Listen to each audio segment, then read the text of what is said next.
আসসালামু আলাইকুম। এখন দেখবেন সংবাদ শিরোনাম। নির্বাচন কমিশন ও রিটার্নিং অফিসে প্রার্থী সমর্থকদের ভিড় বাড়তে পারে মনোনয়নপত্র জমা দেওয়ার সময়। গুলশানের পর আজ বিএনপির নয়াপল্টন কার্যালয়ে যাচ্ছেন তারেক রহমান, খালেদা জিয়ার দেখভাল সকালেই হাসপাতালে জুবাইদুর রহমান।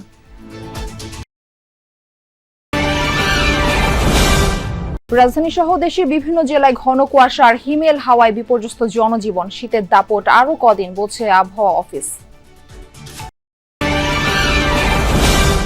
গফরগাঁওয়ে রাতের আধারে উধাও প্রায় ২০ ফুট রেল লাইন। লাইনচ্যুত অগ্নিবীণা এক্সপ্রেসের দুটি বগি, ৬ ঘন্টা পর বিকল্প রুটে ট্রেন চলাচল শুরু। এতক্ষণ দেখছিলেন সংবাদ শিরোনাম, এখন দেখবেন বিস্তারিত। মনোনয়নপত্র জমা দিচ্ছেন ত্রয়োদশ জাতীয় সংসদ নির্বাচনের সম্ভাব্য প্রার্থীরা। রোববার পর্যন্ত মোট ৩,১১৪ জন মনোনয়নপত্র সংগ্রহ করেছেন। জমা দিয়েছেন ১৬৬ জন। আইন অনুযায়ী দলীয় প্রার্থীদের হলফনামা সহ দলীয় প্রত্যয়ন মনোনয়নপত্রের সঙ্গে জমা দিতে হবে। রিটার্নিং অফিসার বা সহকারী রিটার্নিং অফিসারের কাছে মনোনয়নপত্র জমা দিচ্ছেন বিভিন্ন রাজনৈতিক দল ও স্বতন্ত্র প্রার্থীরা। মনোনয়নপত্র জমা দিয়ে সুষ্ঠু ও শান্তিপূর্ণ নির্বাচনের অঙ্গীকার ব্যক্ত করেন প্রার্থী ও তাদের প্রস্তাবক সমর্থকরা। রাজধানীর সেগুনবাগিচায় বিভাগীয় কমিশনারের কার্যালয় ও ঢাকা জেলা প্রশাসকের কার্যালয়ে ঢাকার আসনগুলোর প্রার্থীরা মনোনয়নপত্র জমা দিচ্ছেন। বিএনপির ভারপ্রাপ্ত চেয়ারম্যান তারেক রহমানের পক্ষে মনোনয়ন জমা দিয়েছেন বিএনপির চেয়ারপারসনের উপদেষ্টা আব্দুস সালাম।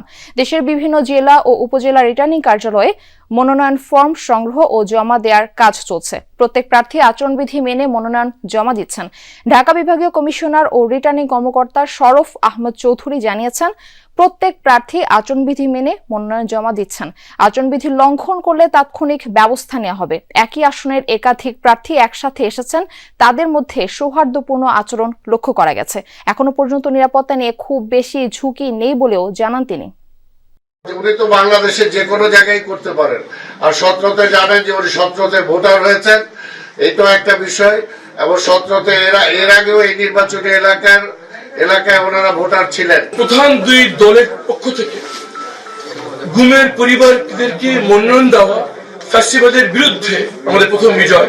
দেশের প্রত্যেকটা জায়গায় চ্যালেঞ্জের জায়গা, তো আমরা তো সেই চ্যালেঞ্জ মোকাবেলা করবার জন্যই এর আগে রাজপথে ছিলাম, এখন আমরা আপনার নির্বাচনের পথে আছি। নিরাপত্তার খুব বেশি ঝুঁকি আছে এখন পর্যন্ত আমরা মনে করছি না, এবং আমরা আচরণবিধির স্পেশালি আজকের ক্ষেত্রে যেটা হচ্ছে, আমরা বলেছি যে নির্বাচন নমিনেশন সাবমিশনের সময় যে আচরণবিধিগুলো মানতে হয় সেটি যাতে তারা অনুসরণ। গুলশানের বাসভবন থেকে নয়াপল্টন বিএনপির কেন্দ্রীয় কার্যালয়ে যাবেন বিএনপির ভারপ্রাপ্ত চেয়ারম্যান তারেক রহমান।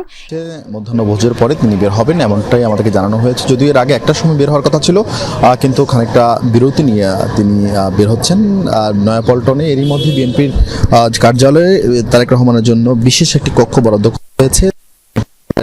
দোতলায় তারেক রহমানের জন্য একটি নতুন কক্ষ তৈরি করা হয়েছে, সেটি প্রস্তুত। এবং নয়াপল্টনে এরই মধ্যে বিএনপি নেতাকর্মীরাও জড়ো হচ্ছেন তাদের প্রিয় নেতাকে স্বাগত জানানোর জন্য।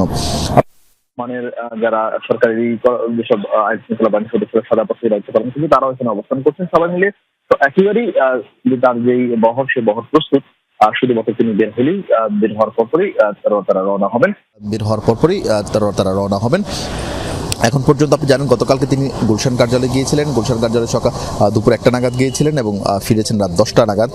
ফলে সেখানে তিনি তার অফিস করেছেন। আজকে নয়াপল্টন অফিস করবেন। নয়াপল্টনে দীর্ঘ 17 বছর পর তিনি যাচ্ছেন। এর আগে আমরা যদ্দূর দেখতে পাচ্ছি তার যেই নিরাপত্তা বাহিনীর যিনি প্রধান রয়েছেন, সিএসএফ বাহিনীর প্রধান ব্রিগেডিয়ার অবসরপ্রাপ্ত শামস, তিনি বের হচ্ছেন। তিনি দিক নির্দেশনা দিচ্ছেন। ধারণা করছি কয়েক মিনিটের বা কয়েক সময়ের মধ্যেই তিনি বের হবেন। পৌষ মাসের মাঝামাঝিতে এসে প্রচন্ড শীতে কাবু রাজধানী ঢাকা। গত কয়েক দিনের মতো আজও দুপুর পর্যন্ত নেই সূর্যের দেখা। এর প্রভাব পড়েছে রাজধানীর জনজীবনে। আপাতত সুখবর নেই, শীতের তীব্রতা অন্তত 2 থেকে 4 দিন কমবে না। যদিও শৈত্যপ্রবাহ বইছে না, কিন্তু কনকনে শীত। এবং সেটি আমি এখন একেবারে আবহাওয়া অফিসের সামনের যে মাঠটি আছে সেখানে আছি। চারপাশে বেশ কিছু ভবন আছে, যে কারণে এখানে বাতাসের তীব্রতা কম এবং বাতাস যে জোরে বইছে, বিশেষ করে ঢাকা শহরের বাতাসের গতি 8 থেকে 9 কিলোমিটার এবং সেটি বেশ ঠান্ডাযুক্ত বাতাস। সেই বাতাস শরীরে লাগলেই শীতের তীব্রতা আরও বেশি অনুভূত হতে হচ্ছে। এবং আমি যখন এই আবহাওয়া অফিসে আসছিলাম সড়ক ধরে দেখছিলাম ছিন্নমূল মানুষের বেশ কষ্ট, বিশেষ করে যারা সড়কের পাশেই যাদেরকে ঘুমাতে হয় তারা আগুন জ্বালিয়ে তাপ নিচ্ছিলেন। এবং বিশেষ করে যারা জীবিকার তাগিদেও বের হতে হয় এই শহরে, রিক্সা চালক কিংবা অন্যান্য যে শ্রমজীবী মানুষগুলো আছেন তারা জীবিকার তাগিদেই বের হয়েছেন এবং লেপ মুড়ি দিয়ে ঘরে শুয়ে থাকতেই বোধহয় বেশ ভালো, এমন কথাও তারা অনেকেই বলছিলেন, যদিও সেই সুযোগটি তাদের নেই। এবং আবহাওয়া অফিসও সেই কথাটি বলছে যে আপাতত এইসব মানুষের জন্য কোনো সুখবর নেই, অন্তত 2 থেকে 4 দিন আরও এই তীব্র ঠান্ডার যে এখন অবস্থা সেটি আরও থাকবে। এবং তারা বলছেন যে সাধারণত এটি যেহেতু পৌষ মাস, আজ পৌষের 14তম দিন, মাঝামাঝি দিন কাল শেষ হবে হয়তো, অন্তত আরও 15 দিন পৌষ, তারপরে মাঘ মাস, এই শীতের যেই অন্তত 1.5 মাস শীত কম বেশি রাজধানীতে থাকবে। শুধু রাজধানীতে নয়, আপনি যেমনটি বলছিলেন খবরে, সারা বাংলাদেশেই কিন্তু এমন শীতের তীব্রতা আছে। এবং দুপুর 2টা ময়মনসিংহের গফরগাঁওয়ে প্রায় 20 ফুট রেল লাইন তুলে নিয়ে গেছে কে বা কারা। এতে লাইনচ্যুত হয়েছে অগ্নিবীণা এক্সপ্রেসের 2টি বগি। প্রায় 7 ঘন্টা বন্ধ থাকার পর ভৈরব কিশোরগঞ্জ হয়ে শুরু হয়েছে আংশিক ট্রেন চলাচল। রেলওয়ে পুলিশ জানায়, ভোর 5:15টার দিকে গফরগাঁও রেলওয়ে স্টেশন প্রবেশের 2 কিলোমিটার আগে শালটিয়া মাঠখোলা নামক স্থানে লাইনচ্যুত হয় জামালপুরের তারাকান্দি থেকে ছেড়ে আসা ঢাকামুখী আন্তনগর অগ্নিবীণা এক্সপ্রেস ট্রেনটি। রেলপথের ওই জায়গায় 20 ফুট পাত খুলে সরিয়ে ফেলায় ট্রেনটির ইঞ্জিন সহ সামনের 2টি বগি লাইনচ্যুত হয়ে পড়ে। এতে বন্ধ হয়ে যায় ঢাকা ময়মনসিংহ রুটে ট্রেন চলাচল। লাইন পুনঃসংযোজনের কাজ শুরু করেছে রেলওয়ে। এদিকে রেলওয়ে নিরাপত্তা বাহিনীর ইনচার্জ জানিয়েছেন, ময়মনসিংহ থেকে যমুনা এক্সপ্রেস ট্রেনটি 11টা 14 মিনিটে রুট পরিবর্তন করে ঢাকার পথে রওনা হয়। এছাড়া ঢাকা থেকে জামালপুরগামী জামালপুর এক্সপ্রেস ও মোহনগঞ্জ এক্সপ্রেস ট্রেন একইভাবে ভৈরব হয়ে যাওয়ার সিদ্ধান্ত নেওয়া হয়। আইসা দেখি যে রাস্তা থেকে ট্রেনটা আর কি বঞ্চিত নিচে করে দিচ্ছে, পরে সবাই এসে দেখে পরে আর কি যাত্রীগুলা অনেক কষ্ট করে সবাই যাইতেছে ব্যাগ নিয়ে, দেখি যে দুর্ঘটনা অনেক খারাপ, অনেক ভয়াবহ সমস্যা। যাত্রী আতঙ্ক মধ্যে ছিল, যাত্রীদেরকে নিরাপত্তা দিচ্ছে, সান্ত্বনা দিচ্ছে, দিয়ে তাদেরকে যাতায়াতের ব্যবস্থা করে দিচ্ছে। একটা রেল খুলে দিচ্ছে দুষ্কৃতীরা, আমরা এটা উদ্ধার পরিচালনা আশা করতেছি 3-4 ঘন্টার ভিতরে হয়তো আমরা উদ্ধারটা শেষ করতে পারবো।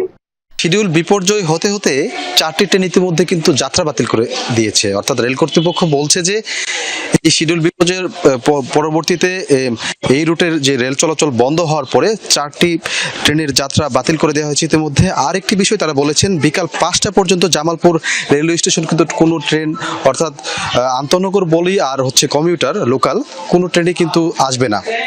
তো সেই জায়গা থেকে সকাল থেকে অর্থাৎ প্রায় দীর্ঘ একটি সময় ধরে কিন্তু ট্রেন না থাকায় যাত্রীরা কিন্তু বেশ খানিকটা ভোগান্তিতে পড়েছে। বিশেষ করে এই শীতের সময় জুবুতুবু হয়ে তারা কিন্তু স্টেশনে বসেছিল। আমরা